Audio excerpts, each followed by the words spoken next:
문보영입니다. 반갑습니다.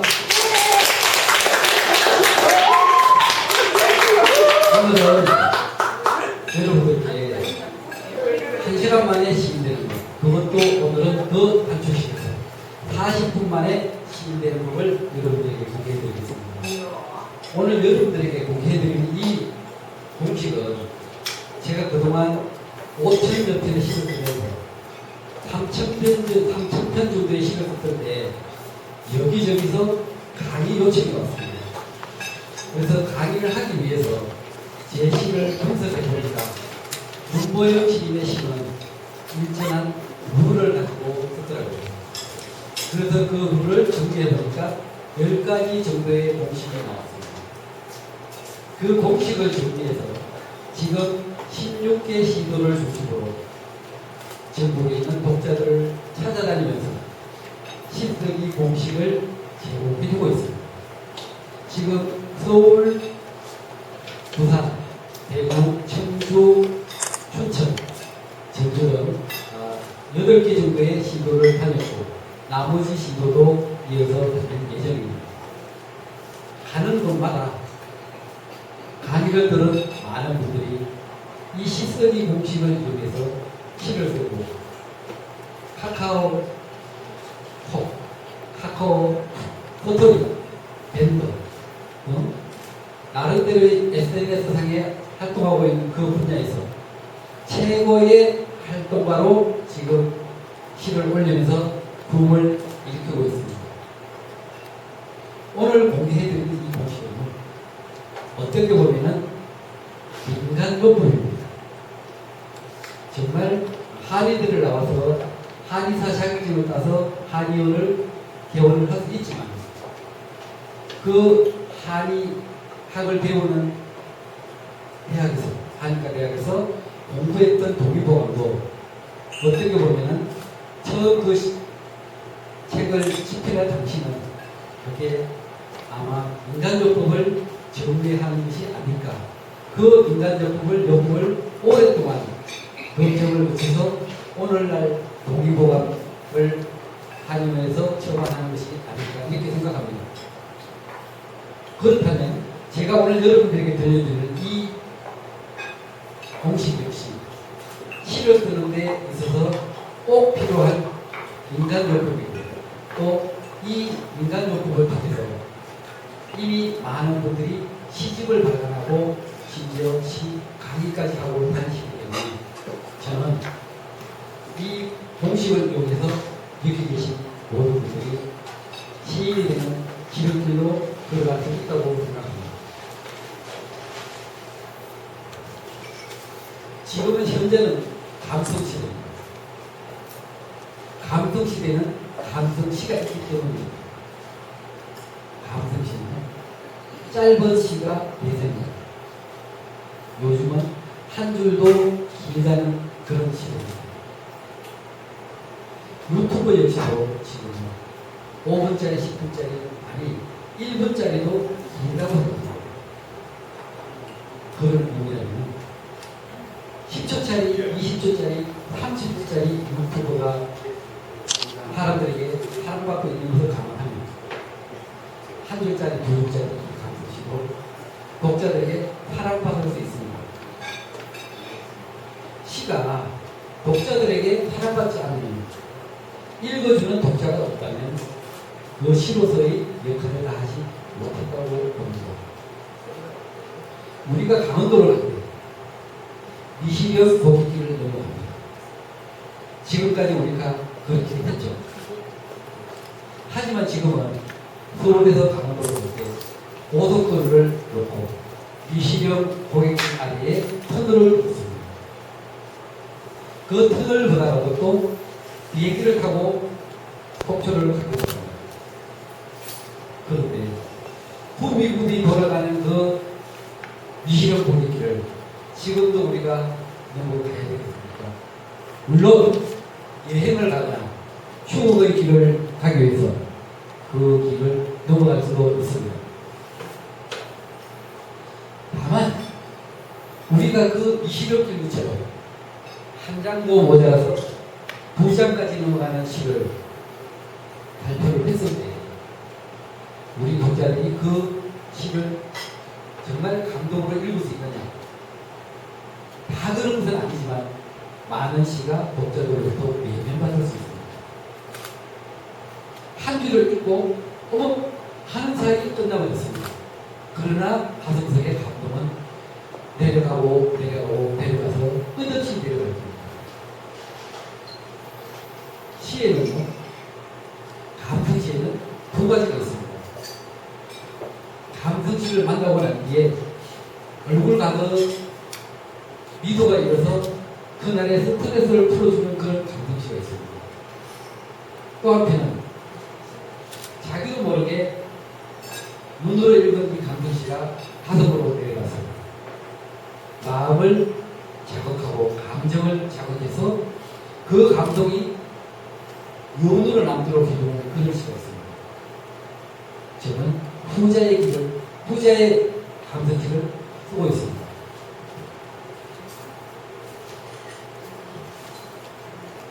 지금 최근에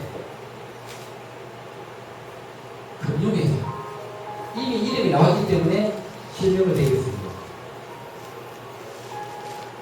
테마를 근거해서 우리나라에서 가장 감성적인 시를 4편을 선정했어요. 봄시, 여름시, 가을시, 겨울시로 구분해서 영화관을 찾아온 시로 해서 이 시를 유명한 유효정 탤런트가 읽어주는, 영상으로 읽어주는 30초짜리 광고를 찍어주고 있습니다. 광고 회사에다가 이 대한민국에서 가장 감성적인 시 4편을 선정해 달라고 하죠. 그래서 그게 선정된 시가 나태주 시인의 시가 동시로 선정되었습니다. 그리고 여름시와 가을시, 그리고 겨울시가 놀랍게도 문보영 시인의 시가 선정되었습니다. 지금 영화관에서 영화를 볼 때마다 모든 사람들이 어쩔 수 없이 지금은 여름이니까 여름시 웃음이라는 시를 관객들이 만나고 있습니다.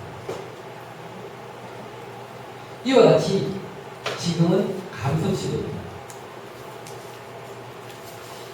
제가 여러분들에게 공개하려고 하는 이 감성시성이 10가지 공식이죠. 그 중에 첫 번째 공식, 제 시의 90%를 차지하고 있습니다. 많은 분들이 이 시 어때요? 이렇게 메모했는데 어때요? 하고 저에게 문의도 하고 카카오톡으로 보내주기도 하고 카카오톡으로 보내주기도 하고 하는데 다 모든 사람들이 너무너무 멋진 시를 쓰고 있습니다. 이 강의를 듣고 난 뒤에 이 문을 나서는 순간부터 여러분들은 독자가 아니라 시를 쓰는 시인이 되었을 것입니다. 가는 곳마다 이와 같은 현상이 일어나고 있고 지금 붐으로 일어나고 있기 때문입니다. 오늘 여러분들에게 공개할 시스템 공식은 첫 번째 공식은요, 너무 간단합니다. 그냥 화물을 있는 그대로 펼쳐두고 마지막에 내 생각 한 줄을 집어주는 겁니다. 그 생각이라는 것은 당연한 생각을 당연하게 가지는 메모만 됩니다. 당연한 생각을 당연하지 않고 반대로 가거나 뒤집어버리거나 돌아오거나 전혀 생각지도 않은 방향으로 탁 나타나게 만들었을 때 독자들의 감상은 당연히 이렇게 했지, 당연히 100점을 맞겠지 했는데 아니, 당연히 내가 50점을 맞았겠지 했는데 답안지를 딱 채점지 딱 받아 들었을 때, 성적표를 받아 들었을 때 100점을 딱 맞습니다. 그런데 100점을 받은 것은 감동이 들어갑니다. 내가 100점이라고 생각했는데 당연히 1등을 하니까 100점 맞겠죠. 그런데 시험지를 받아보니까 한 줄 밀려서서 15점을 받았을 때 그 느낌, 그런 뭔가 가슴을 푹 치는 느낌이 있어야지 독자들이 공감을 합니다. 그래? 1등을 하지만 가끔은 그런 맛을 우리가 매일 느끼는 그런 맛을 당신도 공감해봐야 돼. 하면서 그것을 공부를 못하는 것이 아니라 실수를 인정해주는 그런 공감을 해준다는 것이죠. 이 일공식은요, 아까도 말씀드렸듯이 무엇이든지 있는 그대로 메모를 하는 겁니다. 시라는 것은 굉장히 애매합니다. 그리고 민감합니다. 시를 쓰겠다고 시라고 쓰면 그때부터 10분이 지나고 20분이 지나고 30분이 지나도 시밖에 없습니다. 그리고 시는 당연히 어려워야 된다는 그런 고정관념을 갖고 있고, 또 시는 시인만이 쓴다는 그런 생각을 갖고 있기 때문에 지금도 우리는 나는 시를 못 써, 내가 어떻게 시를 써, 이렇게 얘기를 하게 됩니다. 지난 4월 18일 중앙일보에 기사 하나가 실렸습니다. 요즘 SNS에도 굉장히 인기를 얻고 있는 하상욱 시인과 최대호 시인의 기사입니다. 두 분은 시를 배운 적도 없고 건강하지도 않았습니다. 하지만 인터넷상에서, 아니 교보에서 최고의 베스트셀러 5개 중에 이 두 분의 기집이 들어가 있습니다. 그렇게 일상에서 너무나 당연한 사실을 당연하지 않은 것처럼, 아니 당연한 것을 당연한 것처럼 풀어내면서도 큰 의문을 주는 시를 썼던 거죠. 우리가 실 예를 들어보면 이런 경우가 있습니다. 예를 들어서 가계부에 대한 시를 쓰라고 하면 가계부를 써놓고는 한자도 쓰는 거예요. 그런데 그것을 가계부를 씁니다. 5월달에 남편의 수익이 100만 원이었습니다. 그런데 5월달에 여러 가지 행사가 있죠. 어버이날, 어린이날, 석가탄신일도 있었죠. 또 시아버지 생신도 있고 우리 결혼 기념일도 있습니다. 그러다 보니까 평소에 100만 원 벌었을 때 100만 원을 지출해야 되는데 이번 5월달은 120만 원을 지출했습니다. 마이너스 20만 원입니다. 그것은 가계부입니다. 그 가계부에다가 메모를 하라고 하는 이유는 마지막에다가 이번 달은 다음 달은 전략해야지 되겠다. 이렇게 쓴다면 그거는 메모입니다. 그런데 이 메모가 아니라 시로 쓰려면 거기다가 감정을 실어야 됩니다. 이번 달은 가계부도 마음이 무겁겠다.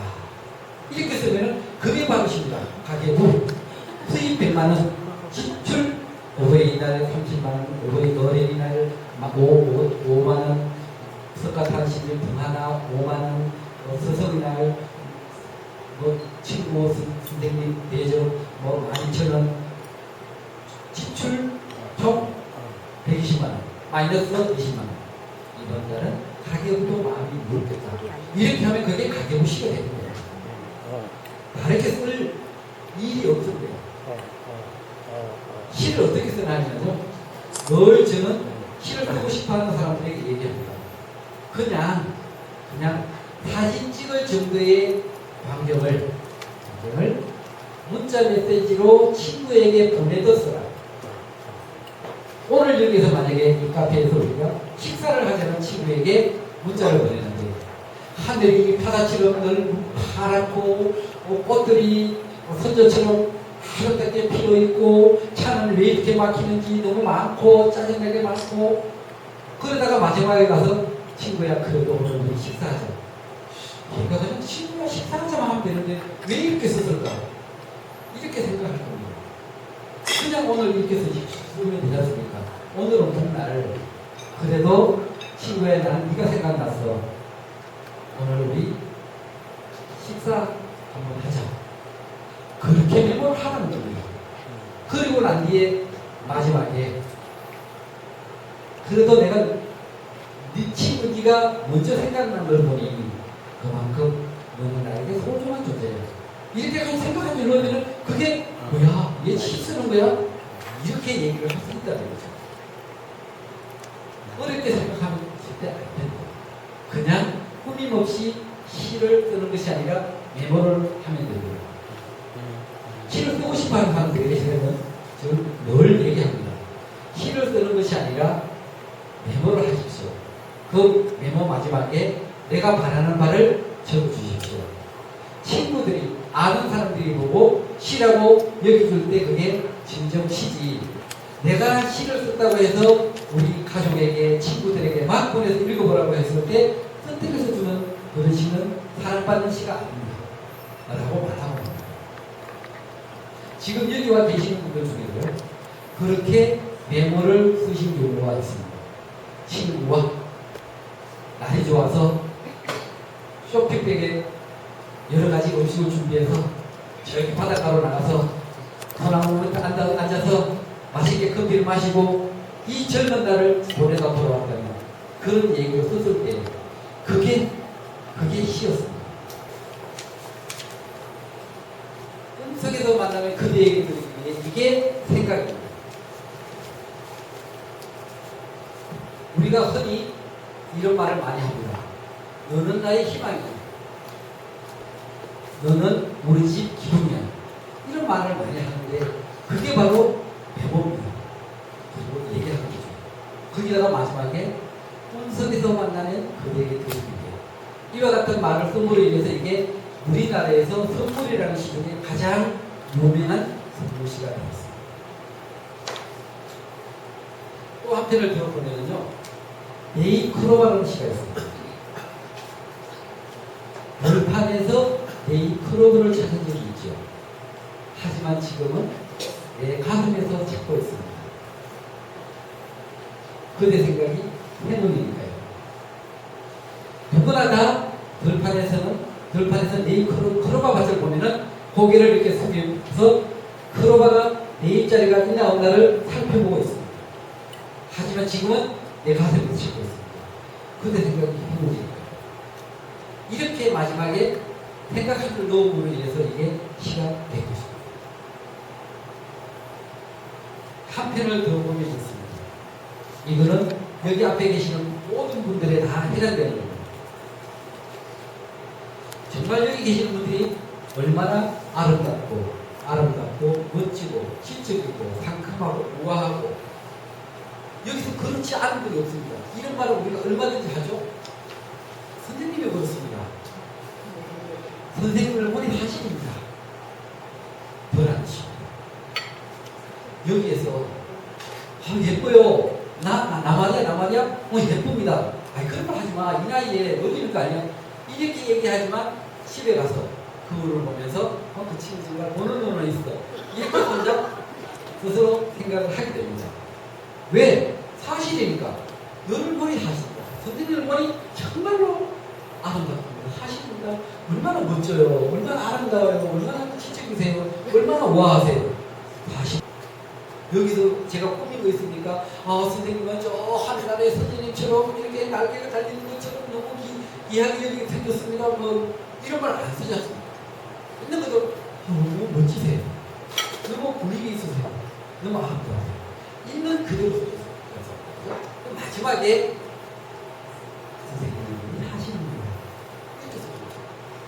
이게 너라는 그 유명한 시가 되지 되겠습니다. 있는 그대로 써주죠. 많은 사람들이 기억을 합니다. 윤보영 시인은 커피 시인.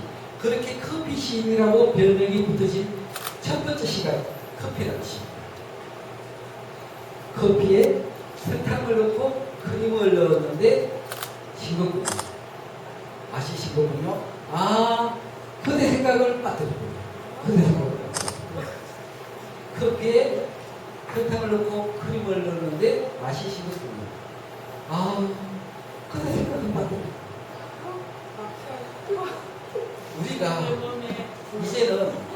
이제는 이와 같은 감성이 쓰는 법을 배웠기 때문에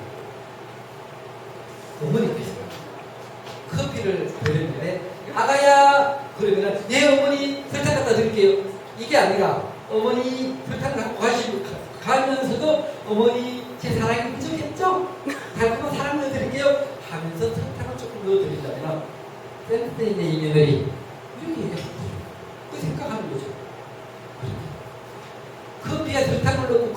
넣었는데 맛이 싱겁군요. 이 말은 이미 우리가 하고 있는 말입니다.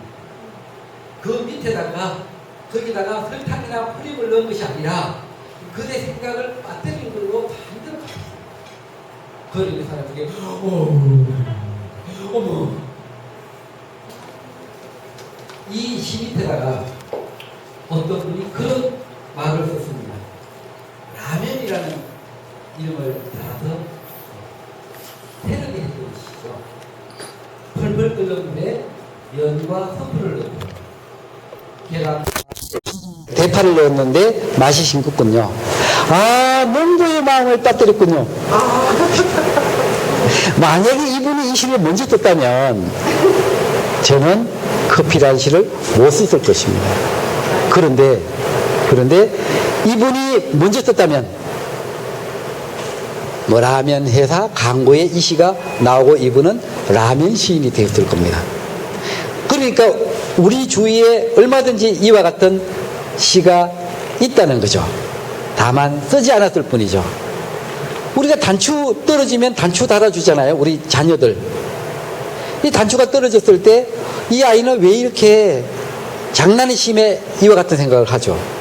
그런데 이제는 우리는 뭡니까? 시인이잖아요. 감성시인. 이 문을 나서는 순간부터 우리는 시인이잖아요. 그럼 지금부터는 단추를 달다가 무슨 생각을 했는지 알아?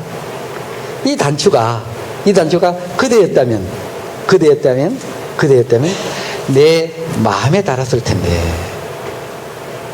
이와 같은 단추시를 쓴다는 거죠. 이 단추가 그대였다면 이거는 생각입니다. 앞에 단추를 달다가 무슨 생각을 했는지 알아? 이 말은 있는 그대로 상황을 상황대로 꾸밈 없이 그대로 적어준 겁니다. 그런데 마지막에다가 이 단추가 그대였다면 내 가슴에 달았을 텐데. 어머, 단추, 나 단추 되고 싶어. 세상의 사람들이 단추 되고 싶다는 말은 이 시를 통해서 처음 그렇게 말을 한다는 겁니다. 어머, 나 당신 가슴에 단추로 달렸으면 좋겠어. 그런 생각을 한다는 거죠. 이 짧은 시로 온 세상의 주위에 다 시 소재는 무궁무진하게 있는 거죠. 우리가 시의 소재를 잡을 때는 일상에서 잡습니다. 우리가 우리 집을 찾아갈 때는 굉장히 쉽게 찾아가지만 이곳으로 올 때는 처음 오니까 내비게이션을 켜고 알려주는 대로 따라옵니다. 낯섭니다. 시간 내에 갈 수 있을까 굉장히 망설여집니다. 그것은 여기 오는 길이 익숙하지 않은 길이기 때문입니다. 우리 집을 찾아가는 길은 근처만 가서도 질러가는 길도 알고 다 압니다. 익숙한 길입니다. 우리가 시상을 일상에서 잡지 않고 저기 하늘에서 별에서 구름에서 생각에서 잡아온다면 그거는 내가 생각지도 못했던 시상이 됩니다. 내가 시상을 잡을 때는 있는 데서 잡았을 때 그 시상이 단추처럼 커피처럼 그렇게 네잎크로버처럼 얼마든지 우리가 하던 행동이니까 그대로 익숙하게 받아들여집니다. 그만큼 쉽게 이해가 된다는 거죠. 멀리서 찾으려고 생각을 하지 마세요. 산을 오르다가 커다란 참나무가 있습니다. 우리가 가면 어떻게 합니까? 참나무를 두 팔로 이렇게 안아보지 않습니까? 이렇게 아름다리 참나무를 두 팔로 안았더니 책임지라 하는군요. 이 나무가 그대였으면, 책임지라 하는 나무가 당신이었으면 그 나무가 정말 참나무겠습니까? 내가 오매불망 늘 소식 기다리는 그 짝사랑하는 사람의 문자 보내놓고 답이 없는 무시해버린 그 사람의 소식이 바로 참나무죠. 참나무죠. 그렇게 일상에서 우리가 쉽게 시상을 잡을 수 있는 겁니다.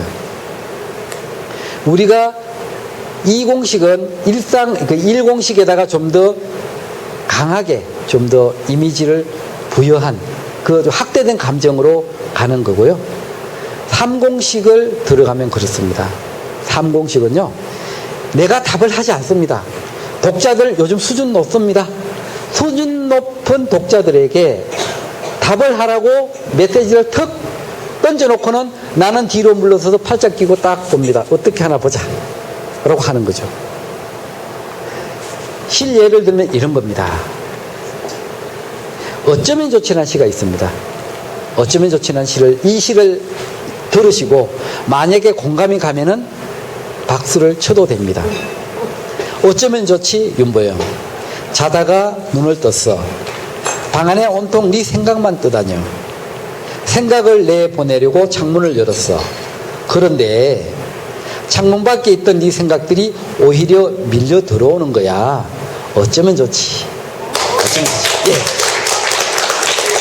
이렇게 박수를 치신 분들은 중학교 1학년의 소년, 소녀의 심성을 가지신 분들입니다.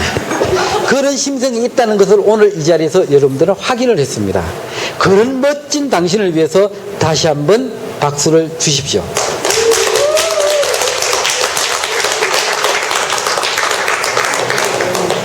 우리가 일상에서 시상을 찾는다고 했는데요. 시골에 오면은요, 참 많은 것들이 있죠.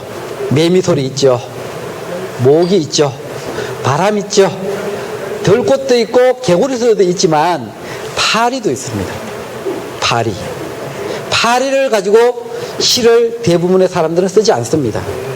시를 쓰면서 쓰지 말아야 될 것들이 있습니다. 생각만 해도 이상한 상상을 하거나 혐오감을 주는 단어는 쓰지 않습니다. 명사는 침, 피, 목욕, 샤워 이런 것들은 시로 쓰면 안 됩니다. 독자들이 이 작가를 놓고 이상한 상상을 한다는 거죠. 거기에 파리, 똥도 들어갑니다. 모기는 가끔 들어가긴 해요. 쓰기는 합니다. 그럼 이 파리를 가지고 시를 쓴다면 이렇습니다. 시골에서 그대 생각 방해한 파리를 꾸짖었더니 두 손 모아 비는군요. 어떻게 할까요? 예. 제가 이것을 제 카카오 플러스 인터넷 SNS상에 딱 올렸더니 300여 개의 댓글이 달렸는데 한결같이 다 파리채로 잡으세요 하는 댓글 없었고 에프킬라로 치십시오라고 하는 말은 더 없었고 모두가 다 한번 봐주세요. 귀엽잖아요. 이렇게 얘기했습니다. 여러분들에게 나누어드린 그 마지막 장에 보면은 그 파리에 대한 시가 시화로 그려져 있습니다. 다들 들어누워서 웃을 정도의 이모티콘까지 달아가면서 댓글을 재밌다고 봐주라고 저한테 부탁을 했습니다. 시인님 한 번만 봐주세요. 너무 귀엽잖아요. 다 그렇게 일목요연하게 달아놨습니다. 여기에서 제가 어떻게 할까요? 라고 독자들한테 탁 던졌죠. 그렇게.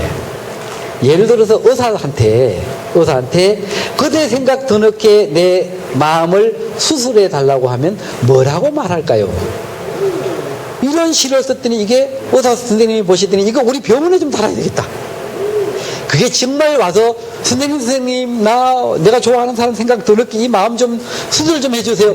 그렇다고 한다면은 이 의사는 깜짝 놀라서 선생님 죄송하지만 과를 잘못 찾아오셨습니다 라고 하겠죠.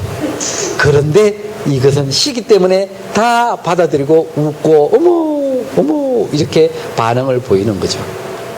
이와 같이 답은 내가 하지 않고 독자가 답을 하도록 하는 공식이 세 번째 공식이었습니다. 우리가 시를 쓸 때는 현재에 시작해서 과거나 미래로 갔다가 다시 현재로 돌아 나와야 됩니다. 서울에서 군산을 왔습니다. 오는 도중에 여러 곳에 휴게소가 있었습니다. 서울에서 군산까지 오는 휴게소를 어느 휴게소 들어갔다 나오고 어느 휴게소 들어갔다 나오고 어느 휴게소 들어갔다 나와가지고 톨게이트를 거쳐서 여기 카페까지 왔습니다 라고 쓰면 그것은 소설입니다. 많은 사람들이 소설을 쓰는 경우도 있습니다. 그런데 그 한 특정한 카페, 특정한 휴게소를 들어가서 라면을 먹고 커피를 마시고 친구 생각하다가 출발해서 떠나는 과정을 쓴다면 그것은 수필입니다. 그 수필에 뭔가 메시지를 담아서 쓰면 그게 살아있는 수필이 됩니다. 그럼 시는 뭐냐? 그 휴게소 들어가가지고 라면을 먹고 난 뒤에 커피를 후식으로 딱 마실 때 커피 잔 속에 보고 싶은 친구 얼굴이 나타나는 겁니다. 아, 이 친구 참 커피 좋아했는데 그때 우리가 학교 다닐 때 그 커피 뜬 커피 시켜놓고 맛도 모르고 마시면서 웃기도 했는데 이 친구 지금도 커피를 좋아할까? 좋아할 거야. 오늘 동창회에 이 친구 올까? 아, 오겠지. 빨리 만나고 싶어. 출발해야 되겠다. 이러면서 친구의 기다려내 빨리 내 마음은 이미 니한테 가 있어. 그렇게 쓰면은 그 한순간 그것은 시가 되는 겁니다.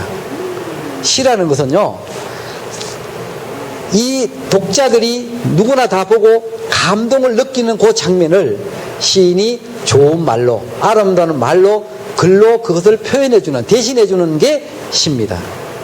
그러다 보니까 그 시에 대한 그 무엇이 시라는 걸 제가 알기 때문에 저는 독자가 주인공인 시를 씁니다.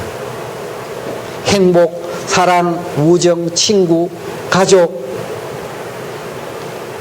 미래, 비전, 희망, 이런 내용만 가지고 저는 5,000여 편의 시를 썼습니다. 왜 그렇게 그런 시만 썼냐 하면은 저는 읽는 독자가 읽는 독자가 주인공인 시를 저는 썼기 때문입니다. 그러다 보니까 이와 같이 시화가 전시된 데서 이 시화를 보는 사람들이 책상을 땅 치면서 윤보영 시인 이 사람 웃기는 사람 아니야?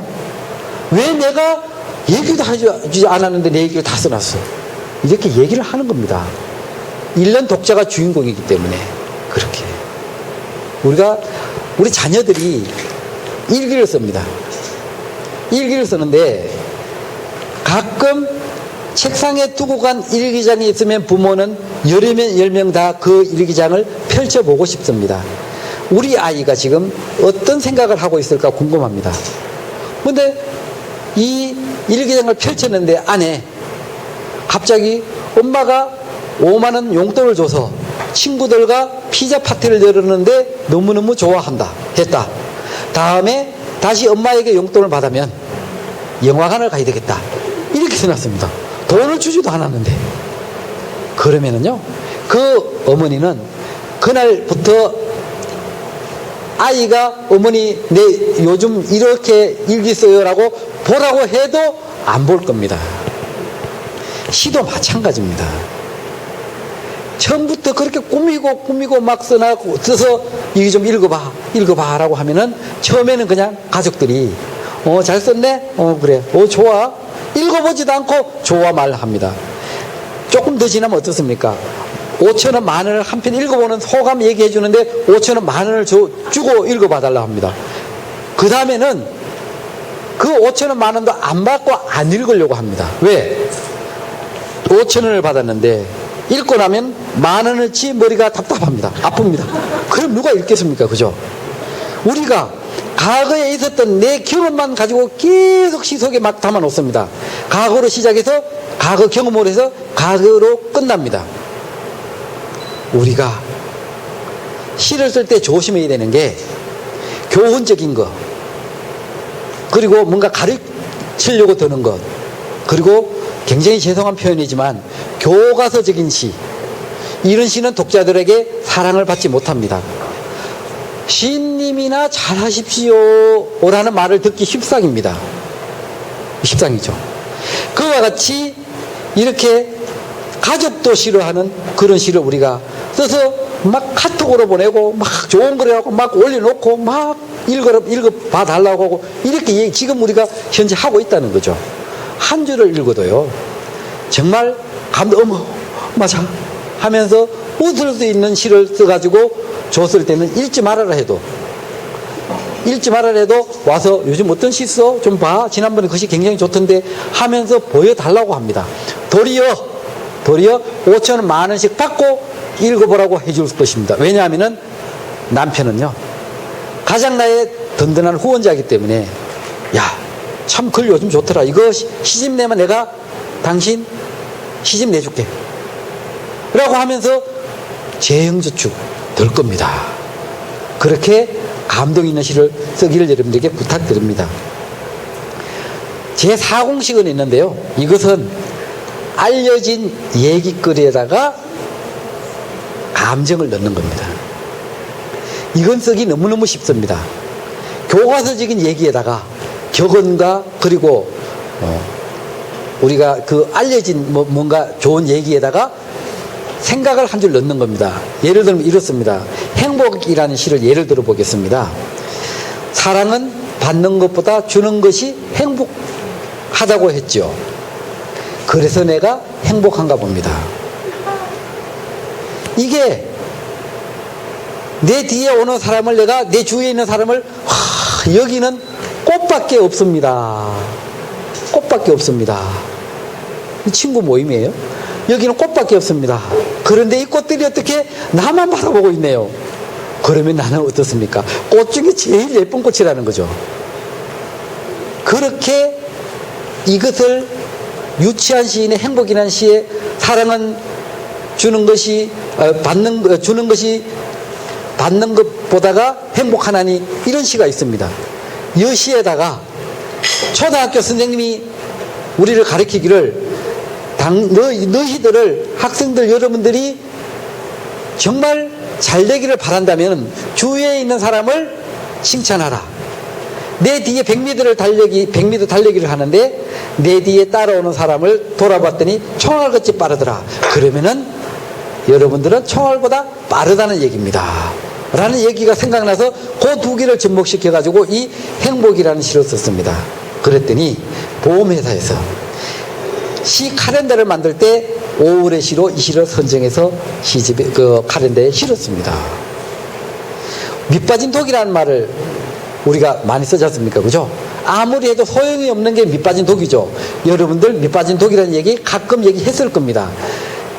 줘도 소용없는 거, 이런 것을 밑빠진 독이라고 하죠. 그런데 밑빠진 독도 시에서는 밑빠졌기를 잘한 독으로 만들 수 있습니다.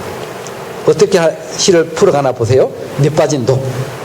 그때 생각 담아도 끝이 없는 걸 보니 내 그림은 언제나 밑빠진 독인가 봅니다.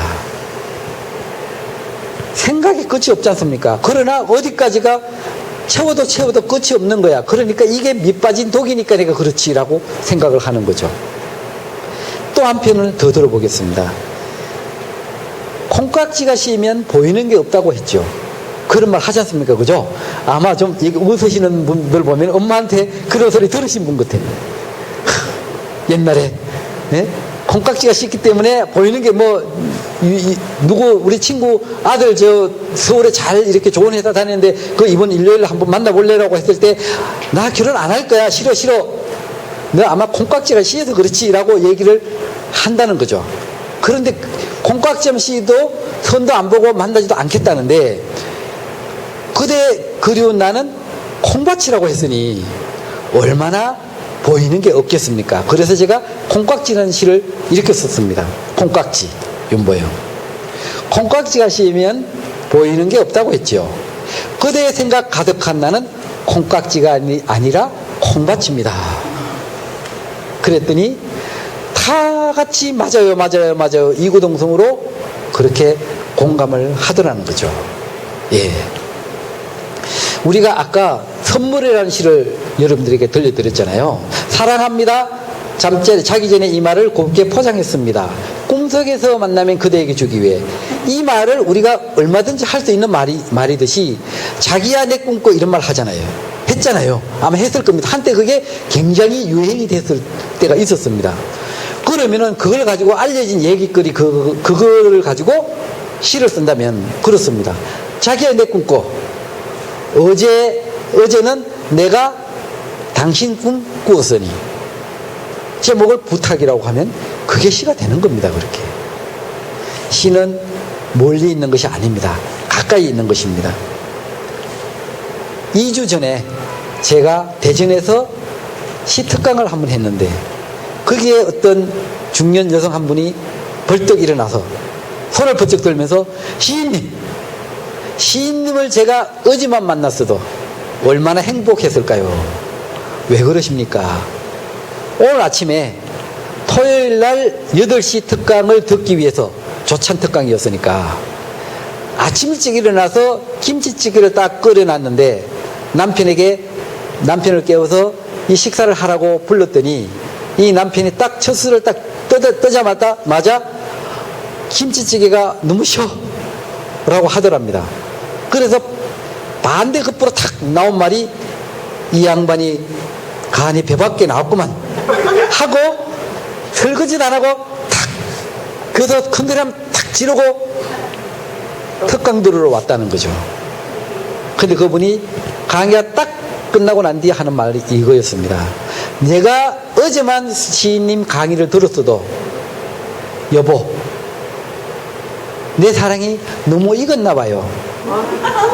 이 말 한마디 써줬으면은 남편이 너무너무 행복했을 건데 그렇게 우거지상 들고 하루 종일 기분 나쁘게 안 보냈을 건데 그래서 제가요 그분한테 그거 남편한테 지금 한번 보내보세요 라고 밥을 먹으면서 제가 부탁을 했습니다. 그랬더니 카톡으로 그것을 김치가 너무 쉬워 여보 내 사랑이 너무 익었나 봐요 그렇게 해서 남편한테 보냈습니다. 아들 내외와 아내와 남편 네 분이 하는 단체 카톡이 있었나 봅니다. 거기에 며느님께서 키읔키읔키읔 이라고 쓰셨답니다. 말은 안 해도 차마 이 시어머니한테 귀엽다는 말을 쓸 수 있습니까? 못 쓰죠. 예쁘다는 말을 쓸 수 있습니까? 못 쓰죠. 우리 시어머니 최고야라는 말을 남편이 했는데 그 시아버지 있는데 시아버지도 최고라고 얘기를 안 할 것 같으면은 말지 괜히 손해볼 거 안 하잖아요. 두 분 다 최고라 해야 되잖아. 그래서 그것을 줄임말로 키읔키읔키읔 이라고 써줬습니다. 며느님이. 남편이 뭐라고 했겠습니까? 그래도 튕기는 맛이 좀 있어야지. 그래 잘 다녀와 이렇게 문자 답을 쓴 걸 저한테 보여줬습니다. 시는 일상에서 이렇게 쓰는 것입니다. 여러분들에게 다시 한 번 더 부탁드리고 싶은 것은 시는 시를 쓰는 것이 아니라 메모를 하는 것이다. 친구에게 문자 메시지를 보내듯 꾸밈없이 메모를 쓰는 거다. 그 메모가 시가 되기 위해서는 마지막에 생각 한 줄을 넣는 거다. 그 생각에 당연한 것처럼 내가 최고일 것처럼 생각을 하잖아요. 근데 최고가 아니라 반대로 가가지고 더 최고인 기분을 만들어주는 그런 반대로 탁 돌리치기를 한다거나 이렇게 감정을 툭 건드리는 마지막 한 줄을 넣어라. 아, 그대 생각을 빠뜨렸군요. 제가요, 빈엽서람 시는 정말 제 시 중에 가장 슬픈 글이라서 오늘 여기도 소개를 안 했습니다. 이런 글입니다. 나 죽거든 내 무덤에 빈 엽서 한 장 묻어주어 죽어서도 그대가 그리웠다는 편지를 적게. 이 글을 읽다가 숨이 칵 막혀가지고 무슨 말을 할지 몰라가 한동안 했다는 그 댓글을 제가 읽었습니다. 그러면서 그분이요 저한테 눈물을 흘리시면서 시인님 이 글은요 시인님 돌아가시면 묘지명으로 쓰세요. 그렇게 얘기해가지고 제가요 그 시 소개 잘 안 합니다. 나 죽거든 내 무덤에 빈 엽서 한 장 묻어주어 죽어서도 그대가 그리웠다는 편지를 적게. 얼마나 그리웠으면은 죽어서도요 무덤 속에서도 그립다는 편지를 쓰게 빈 엽서를 내 무덤에 넣어달라고 했겠습니까?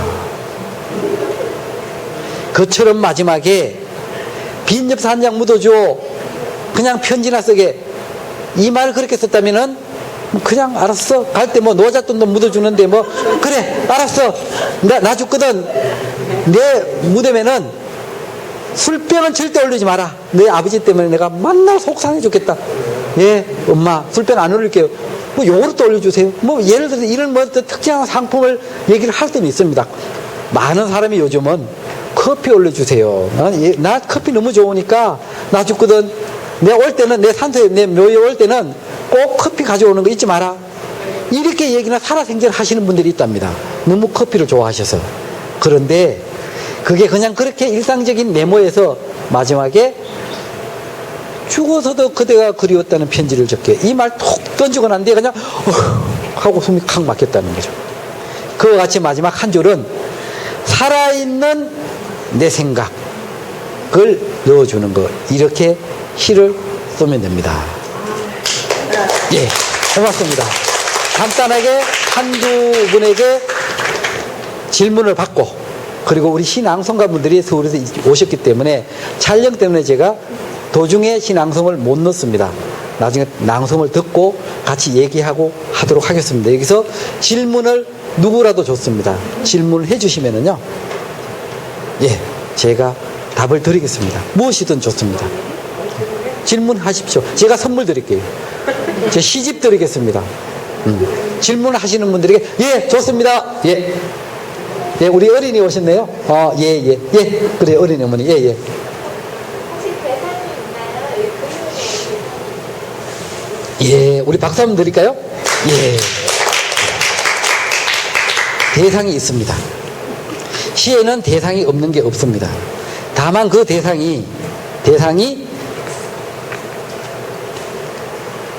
시를 읽는 독자가 대상입니다.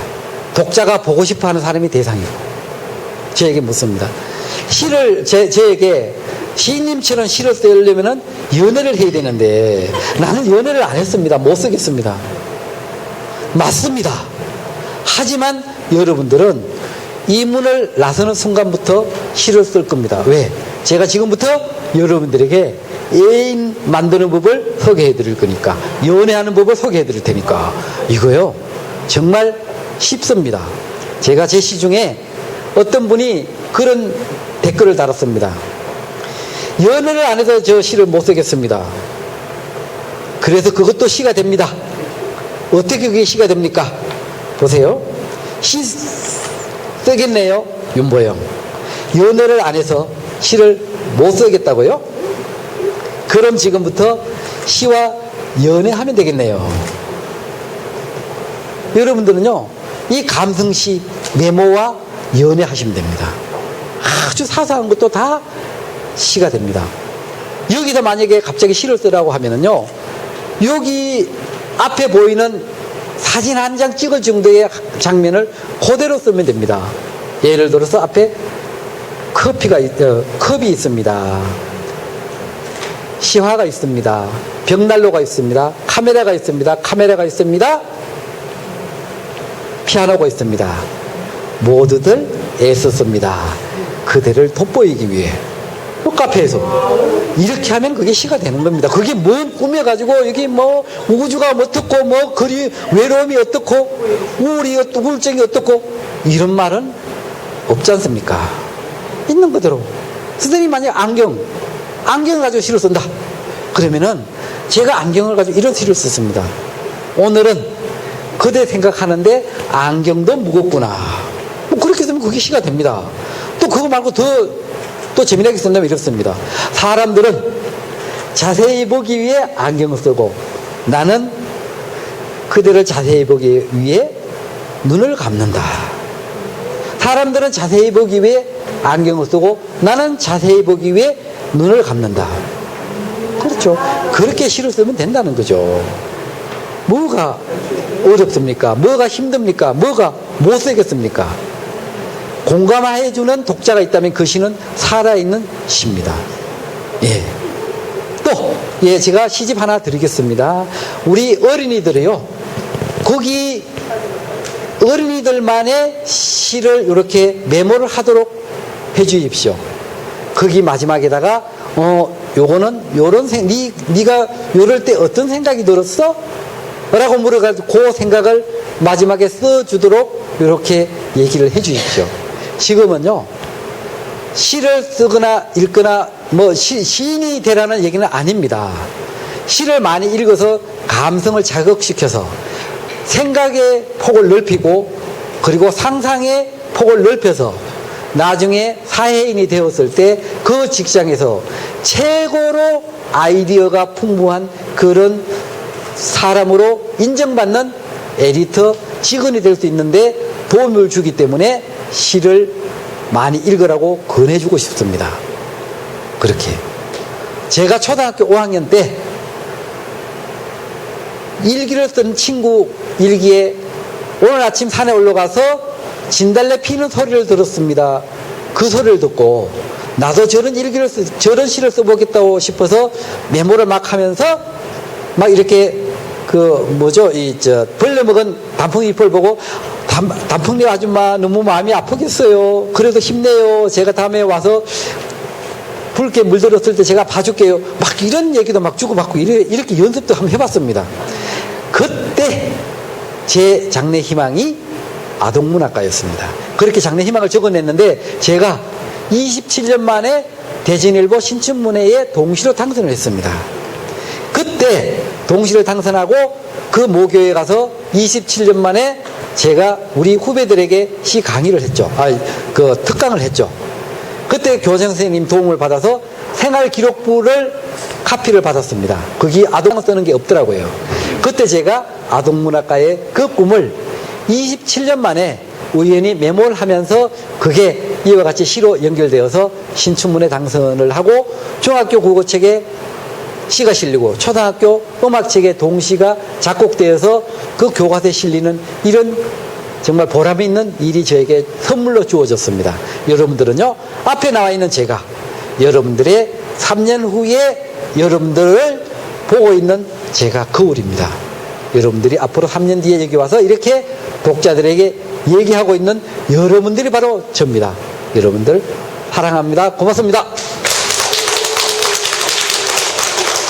그러면요, 여기 낭송가 선생님들 낭송 한번 들어보고 우리가 또 얘기를 하도록 하죠. 우리 배경 선생님께서 낭송을 들려드리겠습니다.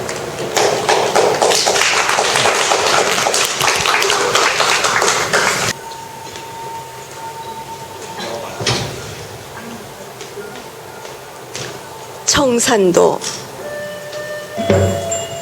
박두진. 산아 우뚝 솟은 푸른 산아, 철철철 흐르듯 지푸른 산아, 숱한 나무들 무성이 우거진 산마루에 검빛 기름진 햇살은 내려오고 둥둥 산을 넘어 흰구름 걷는 자리 씻기는 하늘, 사슴도 안 오고 바람도 안 불고 너뭇골 골짜기서 우러오는 뻐꾸기. 산아 푸른 산아, 내 가슴 향기로운 풀밭에 엎드리면 나는 가슴이 울어라. 흐르는 골짜기 스며드는 물소리에 내사 줄줄줄 가슴이 울어라.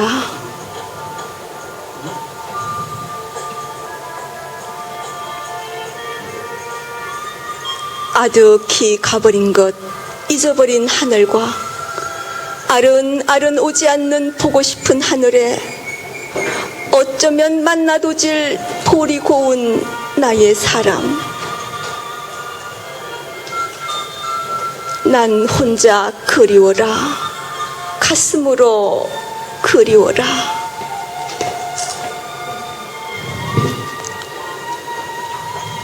티끌부는 세상에도 벌레 같은 세상에도 눈 맑은 가슴 맑은 보고 지운 나의 사람. 달밤이나 새벽녘 홀로 서서 눈물 어릴 볼이 고운 나의 사람.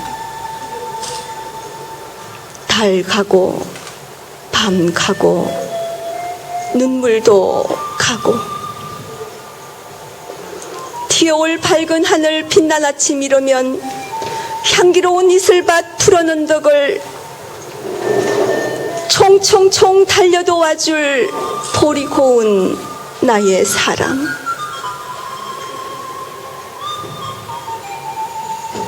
푸른 산 한나절 구름은 가고 골 넘어 뻐꾸기는 우는데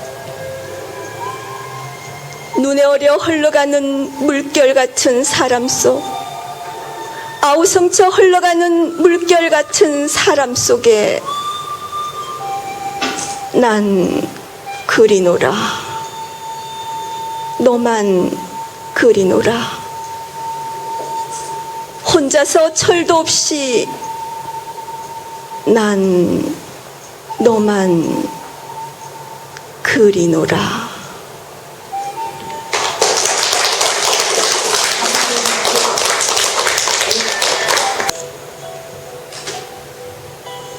가슴에 내리는 비.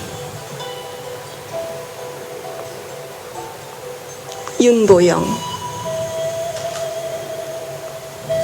비가 내리는군요. 내리는 비에 그리움이 젖을까봐 마음의 우산을 준비했습니다.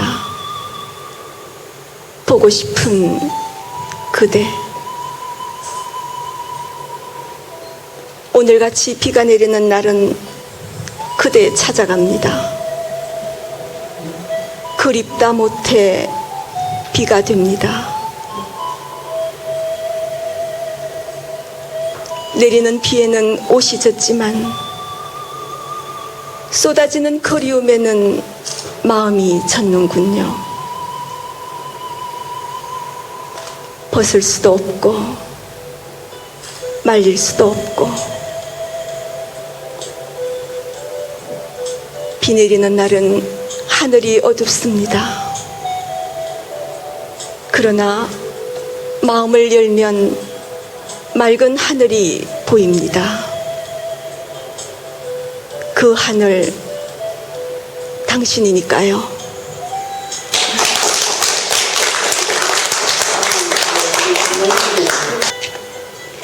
그리움을 말한다. 윤보영. 그리움 한 자락 담고 사는 것은 그만큼 삶이 넉넉하다는 것이다. 그립거든 그리운 대로 받아들이자. 마주보고 있는 산도 그리울 때는 나뭇잎을 날려 그립다 말을 하고, 하늘도 그리우면 비를 쏟는다. 우리는 사랑을 해야 할 사람이다. 그립거든 그리운 대로 그리워하고, 생각나면 생각나는 대로 받아들이자. 가슴에 담긴 그리움도 아픔이 만든 사랑이다. 가슴이 담고 있는 그리움을 지우려 하지 말자. 지운 만큼 지워진 상처가 살아나고, 상처에는 아픈 바람만 더 아프게 분다. 그리울 때는, 무얼 해도 그리울 때는 하던 일을 잠시 내려놓고 그리워하자.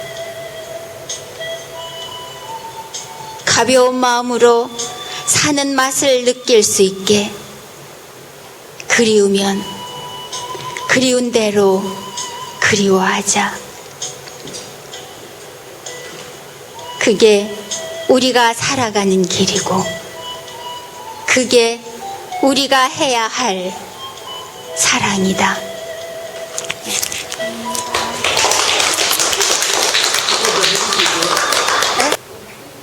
영원히 사랑한다는 것은 도종환. 영원히 사랑한다는 것은 자연의 하나처럼 사랑한다는 것입니다. 영원히 사랑한다는 것은 조용히 사랑한다는 것입니다. 서둘러 고독에서 벗어나려 하지 않고 기다림으로 채워간다는 것입니다. 비어 있어야 비로소 가득해지는 사랑. 영원히 사랑한다는 것은 평온한 마음으로 아침을 맞는다는 것입니다. 사랑하는 사람을 잃는 것은 몸 한쪽이 허물어지는 것과 같아 골짜기를 빠지는 산울음 소리로 평생을 떠돌고도 싶습니다. 그러나 사랑을 흙에 묻고 돌아보는 이 땅 위에 그림자 하나 남지 않고 말았을 때 바람 한 줄기로 깨닫는 것이 있습니다. 이 세상 사는 동안 누구나 크고 작은 사랑의 아픔으로 절망하고 원망하고 뉘우치고 돌아서지만 사랑은 다시 참음, 다시 믿음, 다시 기다림, 다시 비워두는 마음으로 하나가 되어야 한다는 것입니다. 사랑으로 찢긴 가슴은 사랑이 아니고는 아물지 않지만 사랑으로 떠나간 것들은 사랑이 아니고는 다시 돌아오지 않지만 비우지 않고 어떻게 우리가 큰 사랑의 그 속에 들 수 있습니까? 한 개의 희고 깨끗한 그릇으로 비워 있지 않고서야 어떻게 거듭 가득 채울 수 있습니까? 영원히 사랑한다는 것은 평온한 마음으로 다시 기다린다는 것입니다. 감사합니다. 아유, 고맙습니다. 정말 멋있는 목소리로 가슴에 담기는 낭송을 해주셨습니다. 오늘 제가 여기 오기 전에요. 사실은 군산 동초등학교에서 우리 선생님들 대상으로 시 특강을 했는데 제가 거기에 그 교장 선생님의 이보경 교장 선생님의 그 얘기를 듣고 어떤 생각을 했냐면요. 제가 정말 어떻게 보면은 이해가 안 되는 그 메모지만 이런 생각을 했어요. 군산이라는 글을 메모를 했는데 오늘 보고 온 군산을 다 주워봐라. 군산 동초등학교 이보경 선생님의 마음 한 자락 하고 봤구나. 이렇게 멋진 교장 선생님께서 여기 와 계세요. 우리 교장 선생님 모시고 우리 낭송 한번 들어보는 것도 괜찮죠.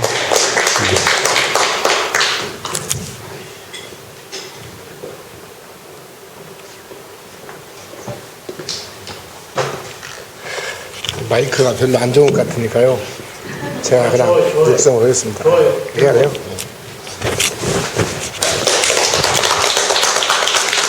네, 여기 오신 모든 분들이 아마 시를 사랑하시는 분 같아요. 우리는 다 동창생이네요. 저도 시를 무척 좋아하거든요. 사실은 제가 2년 전에 윤보영 시인의 내 안의 의자라는 시를 우연히 만났어요. 이렇게 아름다운 시를 여인은 얼마나 아름다울까 그런 생각을 했어요. 그 시를 보면 도저히 남자가 쓸 수 있는 시가 아니거든요. 그래서 그 시를 우리 직원들한테 한번 보내봤어요. 모두가 다 정말 아름다운 시네요. 그랬어요. 그 시를 먼저 제가 낭송, 아까 여자분처럼 낭송 저는 전문가가 아니기 때문에 그냥 우리 순수한 전라도 사투리로 제가 번역을 한번 하겠습니다. 이 보세요. 여기도 있네요. 잠깐만요. 이 의자가 이렇게 있잖아요. 의자는 누군가가 와서 앉기 위해서 의자가 있잖아요. 이걸 그대로 쓴 거예요. 정말 훌륭한 시예요. 김소월이도 이렇게 못 썼을 거예요. 빈 의자는 누가 와서 앉아야 제 몫을 하지만 내 안의 의자는 비어있는 그대로가 역할이야. 언젠가 와서 앉을 그대를 위하여 쓸고 닦고 매만지며 기다리는 마음, 이게 내 의자거든. 박수 한번 치세요. 정말 원더풀이죠. 또 하나 있었어요. 그대 오는 소리라고 그랬어요. 나는 빗소리인가 낙엽 구르는 소리인가 했어요. 그런데요, 자기 안에 있어요. 그대 오는 소리 들려요. 내 가슴에 귀대어 보세요. 꽃처럼 피었다. 그리움으로 피는 그대. 짧지만 다 들어있어요. 더 있는 줄 알고 박수 안 치시네. 사실은 제가 지금 자랑 한번 할게요. 제가 지금 암송하는 시가 112개입니다. 청년 시절부터 암송했던 시인데 그 중에서 제일 좋아하는 시는 윤보영 시인의 내 안의 의자고, 그 다음에 정우승님의 너에게라는 시가 있어요. 혹시 기억하시나요? 작년 가을에 어떤 대학교 여자 교수님께서 전화가 왔어요. 교장 선생님, 가을비가 이렇게 내리는데 혹시 내가 강의 가서 오프닝 멘트로 멋진 시 하나 알려주세요. 그래서 제가 바로 정우승님의 너에게라는 시를 보내줬어요. 앵콜. 이렇게 됐습니다. 저기 마지막입니다. 이제 앵콜 안 받습니다. 정말 시는요, 그 속에서 제 처지와 제 인생과 이렇게 견주어야 돼요. 그러면 그 시 구절구절이 가슴에 와닿고 오랜 세월이 지나도 기억이 나요. 시를 외우려고 하는 사람은 바보예요. 시를 느끼면 결국 내 시가 되더라고. 정우승, 너에게입니다. 가을비 오는 날 나는 너의 우산이 되고 싶었다. 가을비 내리는 들녘에 서서 나는 한 송이 너의 들국화를 피우고 싶었다. 오직 살아야 한다고 바람 부는 쪽으로 쓰러져야 쓰러지지 않는다고 차디찬 담벼락에 기대서서 혼자 울던 너의 흰 그림자. 낙엽은 썩어서 너에게로 가고 죽음은 사랑보다 강하다는데 너는 지금 어느 곳 어느 사막 위를 걷고 있는가. 나는 오늘 또 바람 부는 들녘에 서서 사라지지 않는 너의 지평선이 되고 싶었다. 사막에 피어난 들꽃이 되어 너의 천국이 되고 싶었다.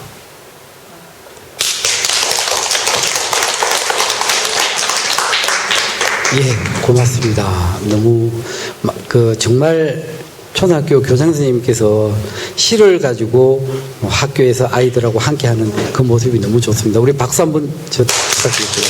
그리고 또 한번 이렇게 여러분들 거기 들고 있는 시화에 있는 시라도 좋으니까 한번 이렇게 읽어보시거나 뭐 낭송해 보시고 싶은 분 뭐 있으시면 한번 나오셔가지고.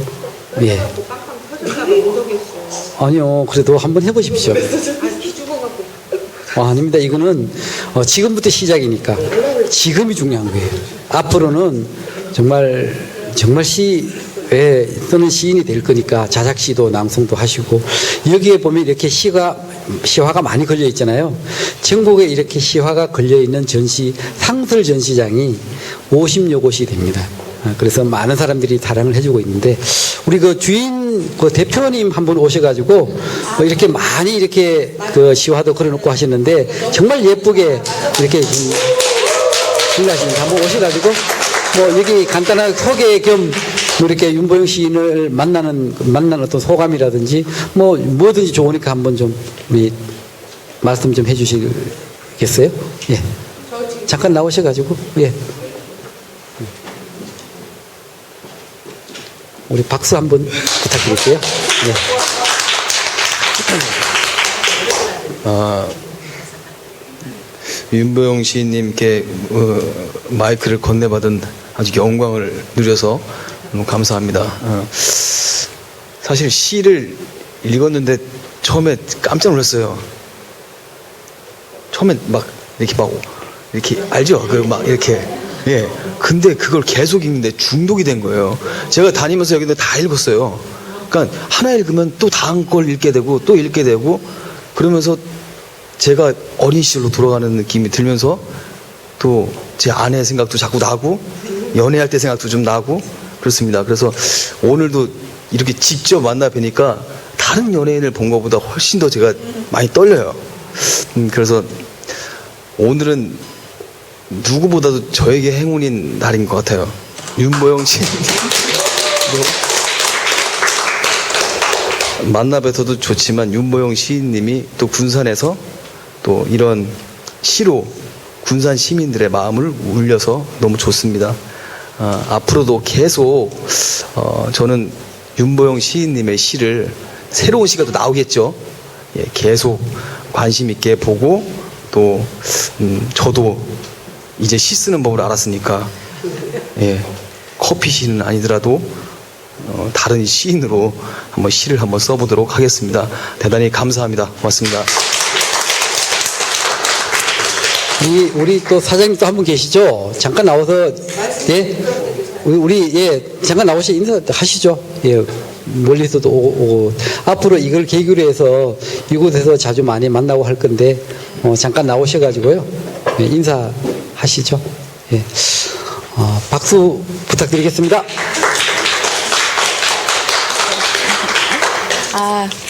네, 감사합니다. 오늘 처음으로 요다지에서 문학의 밤이라는 이런 윤보영 시인님을 모시고 이렇게 뜻깊은 자리를 마련하게 되었는데요. 이렇게 연결해 주신 옥란 선생님이랑 서쪽나무 선생님한테 너무 감사하고요. 시에 사실 문외한이고 저는 사실 음악을 전공했거든요. 근데 음악과 시가 얼마나 이렇게 정말 연결이 많이 되어 있는지도 많이 알게 되었고요. 오늘 그래서 사실 아침에 슈벌트의 그 세레나데를 들었어요. 슈벌트의 세레나데 같은 경우도 그 섹스피어의 시를 듣고 시를 듣고 나서 바로 세레나데를 작곡해서 굉장히 유명한 곡을 만들었다고 하더라고요. 앞으로 저도 윤보영 시인님의 시를 많이 읽고 더 좋은 연주도 하고 감상도 하고요. 많은 이런 활동도 많이 하도록 하겠습니다. 네, 감사합니다. 네. 예, 고맙습니다. 정말 멋진 장소에서 시를 전시할 수 있도록 기회를 주셔서 고맙고요. 제가요, 지난번에 전주를 갔다 와가지고 약속한 게 있습니다. 전주 지역의 독자들이 시를 쓰기를 원하시는 분들이 많이 계셔서 전주역에서 한 달에 한 번 정도 오픈 강의를 수업을 해서 1년 뒤에 희망을 하는 사람들이 시집을 한 권씩 낼 수 있도록 도와주겠다. 지금 제가요, 세종시 쪽에서 청주 지역에서 지난 3월 달부터 1년간 제가 머무는 기회가 주어져서 그 독자 모임 행사 때 한 70분, 한 7, 80명 정도의 독자들이 오시는데 거기서 내가 약속이 내가 앞으로 1년간 이곳에서 시를 배우기를 원하는 독자들에게 한 달에 2번씩 시 특강을 해서 시집을 낼 수 있도록 해드리겠다고 해서 4, 5, 6 지금 7월달 4개월째 지금 하고 있는데 보통 50편에서 100편씩의 감성시를 썼고 이분들이 내년 2월달에 13권의 시집을 내는 준비를 하고 있습니다. 그래서 아까도 말씀드렸듯이 전주에서 원하시는 분들이 여기서 만나가지고 저녁 시 오픈 강의를 하고 그리고 다시 저는 또 올라오면 되니까 그런 기회를 갖도록 하겠습니다. 그냥 여러분들 제 명함 받았으니까 메모하신 거 카톡도 좋고 이메일도 좋고 보내주시면 그걸 가지고 클리닉해서 다시 토의도 하고 시로 만들어가는 과정을 통해서 나도 시인도 되고 또 사람들에게 사랑받는 정말 멋있는 3년 뒤에 이렇게 앞에 나와서 나는 시인이라고 이렇게 초대받아서 강의를 하는 멋진 시인이 될 수 있을 겁니다. 남은 시간은 같이 얘기도 하고 다가를 하면서 그렇게 마치도록 하겠습니다. 여러분들 고맙습니다.